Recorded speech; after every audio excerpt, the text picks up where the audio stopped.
Welcome to Board Game Archaeologists. We play time-worn games from the past. I'm Hunter. I'm Rob. And today we've got Scrabble Crossword Dominoes. From Selchow Writer Company, and I hope I'm saying that right, from 1975, we have the Scrabble Crossword Dominoes, and it's very much dominoes and crossword put together, but it looks like Scrabble when you're playing the game.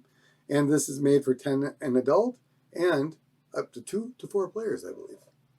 The goal of the game is to come out with the highest score by stringing together phrases and words for the most points you can get. Yep, and the game comes with this handy plastic bag. Don't let kids play in it. They'd have to be very small. But you put all your tiles in there, and you get 50 tiles, and they're two-sided. And the red side, the red circle, means double word score, just like in Scrabble. And starting off, everybody takes a single tile from the bag, and whoever has a letter that's closer to A or at the beginning of the alphabet will get to start the round. And then everyone gets 5 pieces. Yep. The person who starts off will create the initial form, and this beginning part looks a lot like Scrabble. So, for example, but you can play as many as you have at your disposal to begin with. So, for example, I could use 4 right away and make jug, gap, pea, and me.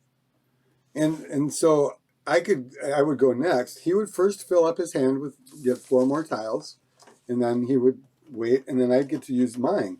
And then I would try to figure out a way that, I could get some word going here. But I'm not going to waste your time because we're going to get to the pros and cons a lot quicker than you think on this one. So anyway, you do this, and at the end of the game, and you get to count your points, just like in Scrabble. So Jug has 8, and then you got your gap, P, and me, so you count up all your points.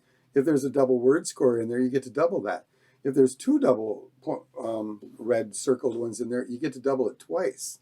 So that's pretty cool. And just like in Scrabble, you can add an S to that and then get to double that twice. So, the whole word. So that's really, really cool. I think we've got enough out of the way to talk about what this game is really. It's really hard. Really hard. It is. It's hard. Maybe it's our vocabulary. This is much better than mine, I'm sure, unless we're talking Godzilla, maybe. Yeah. But it's really difficult to get words together that string together because everything has to make a word.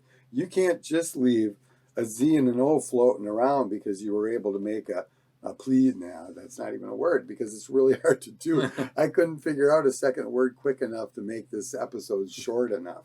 So for me, the con is it's really hard. I'm sure crossword puzzle people would probably find it a lot better. I think your mom, Laura, would really probably do really well on this game because we played a lot of Scrabble in our life, but she was always better.